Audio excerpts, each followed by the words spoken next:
crack? Good now, how are you? Very good. How are you now?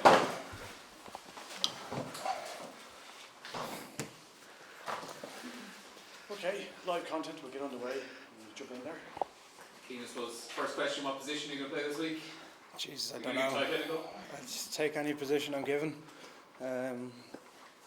Just happy to be involved. I saw you speaking after the game, but Tadhg, I might just ask you, as another front row player, you can obviously appreciate the shift that Cian would have had to put in the second half yesterday, switching across to hooker. Can you talk us through almost even the technical things of differences between what Cian would have been doing or what you would be doing at tight head if you ever had to go in?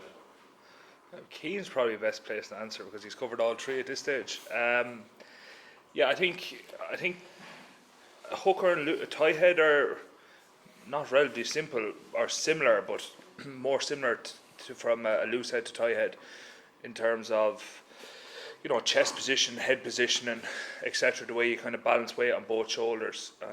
I think the thing Church's done unbelievably well is transition from loose head to tight head, then to hooker, and pick up all three so quickly. And I suppose it's a testament to Churchy here beside me because it's not easy to do, and you can swamp yourself with overthinking. Where the man just went for it and did so well, And Cian, I know you've often been listed down as the potential tight head loose head hooker option on team sheets and things like that, and you played there at school, but how much would you have kind of filled in at training and things like that down the years, just getting a few reps here and there? I think the last time I hit a scrum was about 2008. I've done a couple of setups here and there, yeah. But to go live and stuff, it's been a while, yeah. But front row in my opinion. There's technicalities, yeah, that you can iron out and all, but at the end of the day, you just got to hit and push and strike. But was that the mindset when you were going in on Sunday? Yeah, I went into the middle of two of the best props in the world, so I'm in a relatively good starting place there. Just give it a lash, have a shot.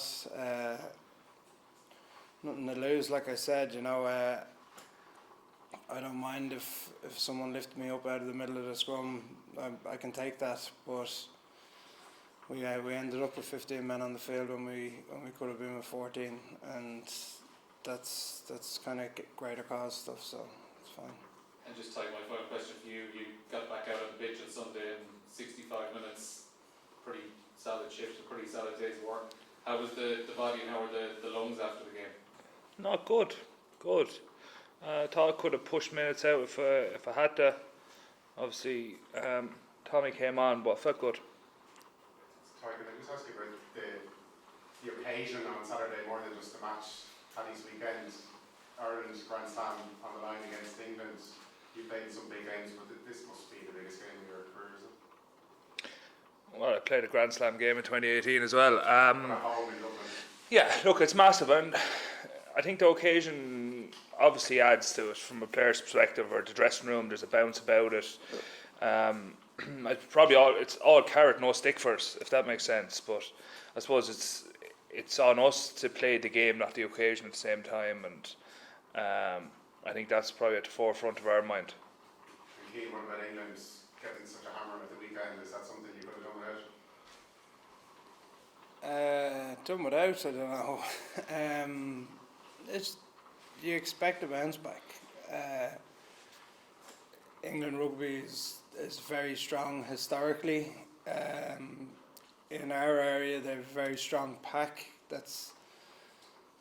We're not going to look at that game and go, "Oh, that's going to happen for us." That would be silly of us. We'll treat them with the historical respect we treat that pack with, because they're bloody dangerous and they've got very good players and they've got top end weight in the pack. So we'll review this all properly, and you don't just look at a team's last game when you're prepping for it. You look at their season, you look at their players in their club games. You go through everything. So there's a lot to pick apart, and we'll do that. But at the same time, there's going to be a lot of focus on ourselves and where we can draw more from ourselves in particular areas of the game.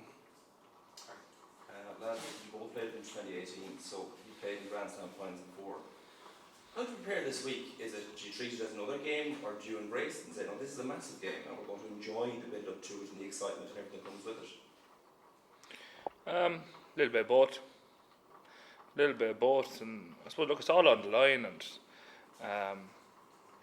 you know, like, if you're not excited about playing this weekend, like, why are you playing the sport, or what are you doing what we slog away and work so hard at all year, you know what I mean? And I think the group is very excited, you know, and everyone's different within that. Like, some people love going out there and showing how good they are. There's other people that maybe find themselves to get small on that attention and our pressure, and I think we have a very good balance in the squad where we can talk about that to get the most out of each other. So it's about enjoying the week, enjoying the build up, but also doing the work.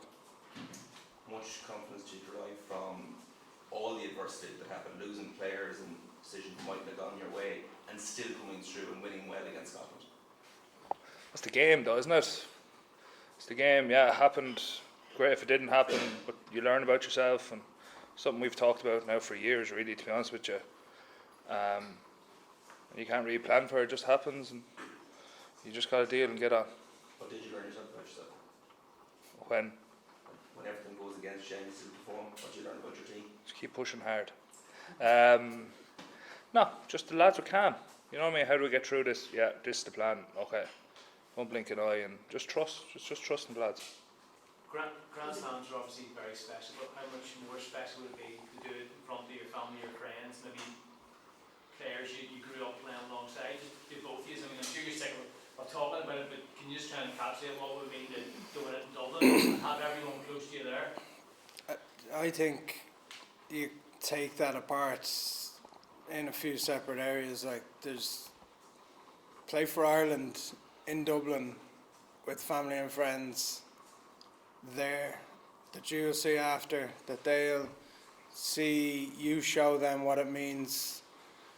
That's got its own magnitude, and I think that's what drives everyone to reach a standard that we're shooting for.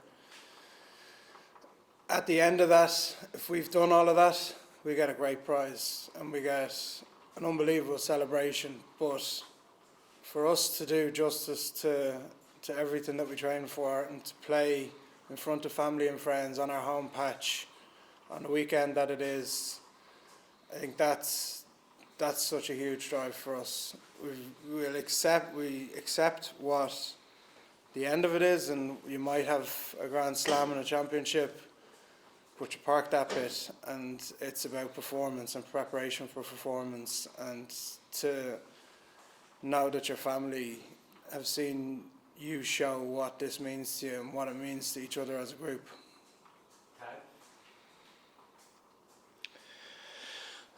Yeah, like, it means a lot. I suppose you just want people, and I don't really like overly talking about it here because we've won nothing yet. You know what I mean? I think that's the danger of complacency, and I suppose we talk about, we understand it, but from the wider public as well, you know.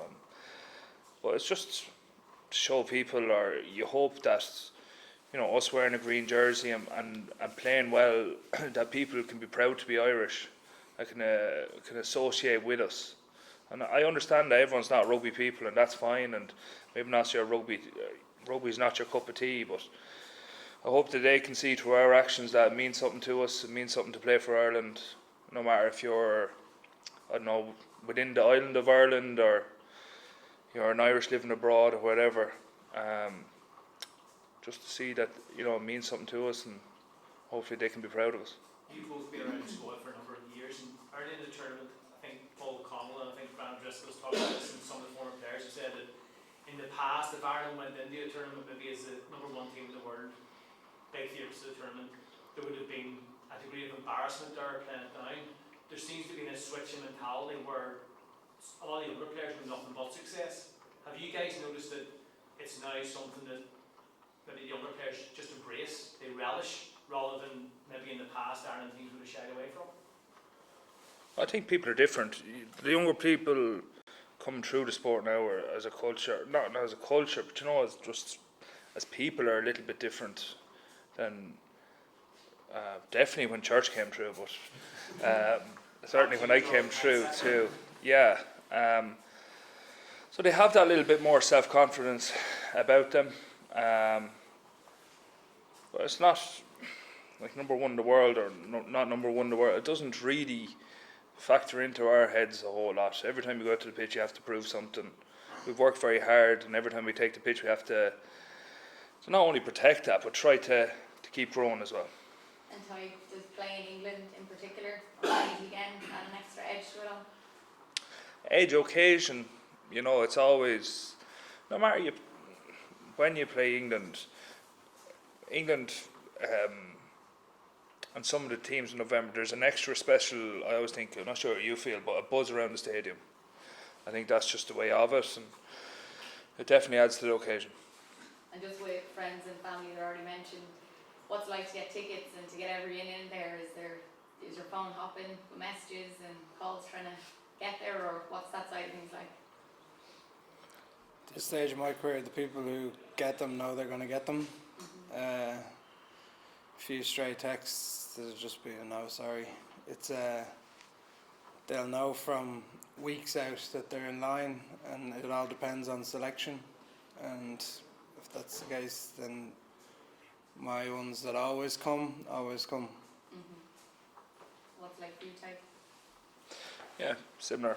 I suppose we're have a certain amount of tickets, and that's it. And usual people kind of get tickets, family, etc.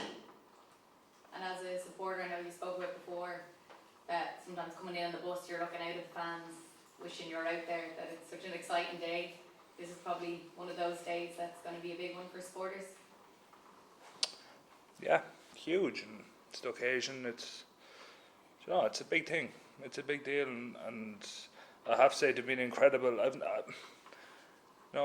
There's a real, or I feel there's a marked difference in the supporters. Edinburgh the weekend was unbelievable. I know maybe it was Sunday game, so a lot of people were over Saturday, but they had the captain's run. It was just jammers getting onto the bus, and you know, you can feel that, and players feed off that. You know what I mean? And there definitely is that wave, and that they bring, and you know, I expect it to be class the weekend. Yeah, I just want to ask you about Johnny Sexton. He's most likely to become Ireland's record point scorer this weekend. How good is he, and where does he rank in the list of the all-time greats in Irish rugby? He's himself, isn't he? Like Johnny has his own standards, and all of us strive to get to those standards, and we get it absolutely torn into when we don't, but we try. Johnny's standard is so high, and it has been for so long, that it just drives something special in him. And you know, he deserves all the accolades he gets, because he's a fierce competitor, an unbelievable professional. His whole life revolves around rugby. His family support him incredibly well to be the player and person he is.